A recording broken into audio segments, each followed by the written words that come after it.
Hi guys, welcome to another Get Your Geek On vlog. I made the mistake of releasing episodes 1 and 3 and forgetting about 2.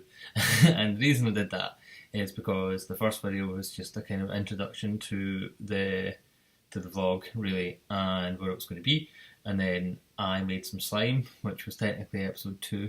And then I went to Plays the Comic Con, which was technically episode 3. But it just didn't work out that way because I called the slime video episode 1 and the Comic Con one episode 3. So to fill the gap, here is a glamorous view of my bedroom, and we're just going to do some news on geeky things and talking about some TV shows that are out, some movies, and some releases that are coming up. And just like some geeky events that are taking place in Scotland, in Glasgow specifically, just upcoming. So without further ado, let's cut to Dandy Tiger's glorious opening titles. We'll start with movies. And first up, I went to see... Sorry, I can hear my good lady shouting on the rabbits next door. So recently went to see A Quiet Place, which is a horror movie by John Krasinski, who was Jim in The American Office, for those who might be aware. And it also co-stars his wife, Emily Blunt, who is going to be Mary Poppins at Christmas. It's sort of your typical horror film, and they use sound, like sound as a whole part of the film. Basically, the story is that they are survivors of an alien attack from these monsters that attack you based on any sound or any loud sound that you make, and it's about the couple and their 3 kids as they kind of work their way to survive from being munched on by these creepy aliens. It's a really good film. It's really suspenseful. It's not overly scary, I'd say, but I love horror films, so I wouldn't say it was overly scary, but it was just really clever and really suspenseful. That's a word I can't say. And the main leads were fantastic, and it was just really well shot and really well directed, and the sound editing was sublime. And the kids in it were really great in it as well. So give that a chance. Go check it out. Go see it in the cinema. I think just for the use of sound, you need the big sound for it. Yesterday I went to see Rampage, the new Dwayne Johnson film. Isn't Dwayne Johnson have a film out every 2 months? Rampage kind of came out of nowhere for me. I didn't know that he was making it. I didn't know it was in production. I just saw a trailer a few months ago, and then bam, Rampage was available. So Rampage is based on an old video game from, I think it's the 1990s, I could be wrong. Basically it's a smash 'em up game with a giant gorilla called George, a giant crocodile, which I don't think ever gets a name in the film, and a giant wolf called Ralph. And they are tearing their way through America, trying to get to Chicago to smash up the city, and I won't go into too much detail in case it's spoilery. So it's just a brainless popcorn film. Dwayne Johnson is just playing Dwayne Johnson, much like Arnold Schwarzenegger plays Arnold Schwarzenegger, and he has a co-lead in that film, which is the actress from James Bond, Naomi Harris. That's her name. It's got Naomi Harris in it. You guys can't really see my eyes because of the reflection of my glasses, so oh well, you're not missing much. So Naomi Harris is in it as well, as kind of a geneticist who has accidentally created this kind of gas that's causing the everyday creatures to become large and rampagey. Again, really good film, not overly long, not overly complicated. You can just switch your brain off and just enjoy it. Again, go see it in the cinema because it's got some really good set pieces that will be best enjoyed on a big screen. So that's it for movies. TV wise, what's been happening? Lost in Space, the reimagining of the 1960s sci-fi campy classic Lost in Space by Irwin Allen, has made its way onto Netflix, and this has been in production since 2016, doing research on what's been happening with that. All 10 episodes dropped on April the 13th, and I've watched 2 of them so far. And it kind of follows a similar storyline from the original TV show, where Earth has become uninhabitable, and they are trying to get to Alpha Centauri with a colony to start a new life for themselves, basically. So it's about the Robinson family, which it's a dysfunctional family made of the mum, the dad, and 2 daughters and a son, Will.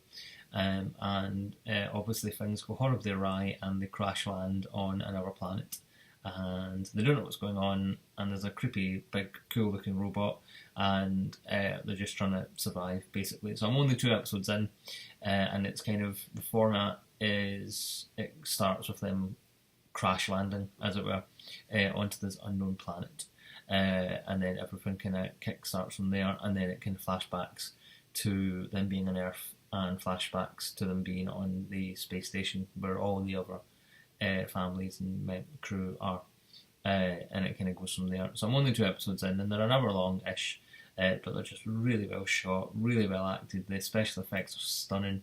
They've got some references and Easter eggs to the original TV show. No Matt LeBlanc from the 1998 film so far. What's going on, Matt? And it's just good so far. The reviews have been like, it's a bit underwhelming. We don't know if this is for kids or families or old, like adults or whatever. But I think it's just a family show, and I think anybody, probably from the age of 12, can probably enjoy this and relate to this show. But I'm not 12, so I don't know. I'm 34. But I'm really enjoying it, and I look forward to watching the 3rd episode. Doctor Who. Not much Doctor Who news at all. Series 10 is out on Blu-ray, as you all know, and it's really good, and there's lots of really good special features on there. Especially one of the discs is dedicated to the fan show. And not a lot of people know what the Doctor Who fan show is. It's basically Crystal D and Luke Spillane, and it's produced by Christopher Allen, and it's basically sort of what Doctor Who Confidential used to be. And it's like 10-15 minute episodes based on either each episode of the series or just a themed episode. But what I can talk about is the Series 9 soundtrack by Murray Gold, who we now know is leaving Doctor Who. So we'll have a brand new composer, Blair Mowat, come Series 11 for Jodie. Which I'm okay with, because he did, he was with the show for like 10 seasons, and he gave us some wonderful music, some of which I've been really lucky to hear live at the Doctor Who Spectacular and whatnot. So thank you, Murray, for your service. You did a wonderful job, and good luck to whoever's next. But finally, the Series 9 soundtrack is being released by Silva Screen, and I think it's clocking in at about $14.99. You can pre-order it now in all the usual places.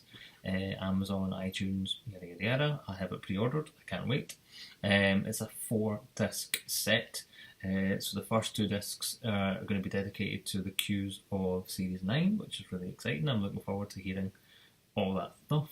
But then there's a whole disc dedicated to Heaven Sent, and Heaven Sent was the penultimate episode of Series 9, where it was just Peter Capaldi. It was just the Doctor, and he was locked in a castle somewhere, and he kept dying and coming back, and had to eventually figure out what was going on.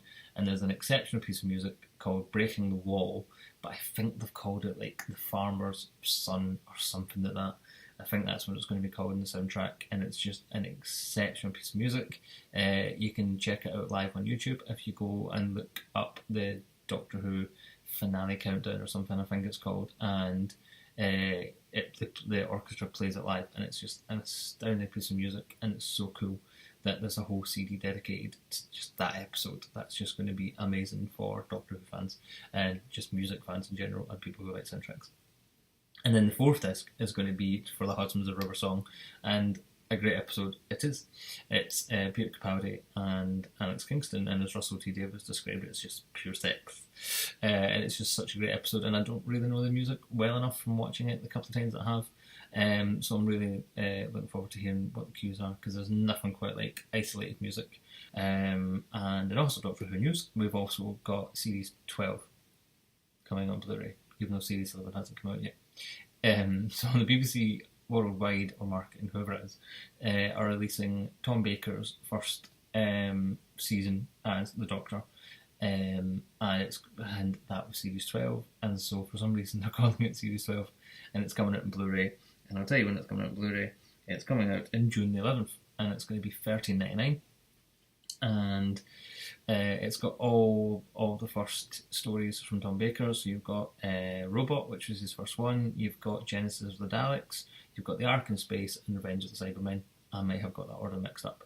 And I'm sure it's going to look wonderful. And I think one of the reasons that they're managing to bring this out in Blu-ray is because they shot on a proper film and not just BBC video format at the time. So that's coming out. It's going to be $39.99, and they've got tons of special features, which I'm not going to go into. You guys can look into that. But they've got like a 1-hour documentary interview with Tom Baker and Tom Baker. The guy's a bit mad. But he's earned that right. So be sure to check that out. It's going to be really cool. Checking out some geeky events in Scotland. First up, you've got the Summerlee Vintage Car Festival at Summerlee in Glasgow. So it's an old kind of mining kind of village that's been in Glasgow since the beginning of time, or maybe just the 1920s. But they've got over 100 vintage cars that are going to be there, and you're going to have arts and crafts, live music, dancing, face painting, and what they've called mascots. And what they mean by that is cosplayers like myself. So they're going to have some Star Wars guys there, and Richard and myself will be there as the Ghostbusters of Glasgow. I'll put in a picture of me and Richard of Ghostbusters for you. We're going to be there to check it out, and allegedly it's haunted. We'll see. Not that we're real Ghostbusters, we can't do anything. Go away, shoo. So we're going to be there, and they're going to be raising money for MS Revive. So all a good cause, and I think the tickets are like £4 or something. I'm not entirely sure. Have a Google for Summerlee Vintage Car Show, but that's April 22nd, and that's from sometime to sometime. I had it written down. 10 p.m. to 4 p.m. How professional of me not remembering my notes. Look, oh yeah, it's not rehearsed, it's not ad-libbed, it's all written down. So yeah. So thanks for watching. Please like this video if you like it. If you don't like it, don't do anything. Just shh. And subscribe, because hopefully I'm just going to make some more videos in my spare time of geeky stuff that's going on. So yep, thanks for watching, and I'll catch you another time. Bye bye.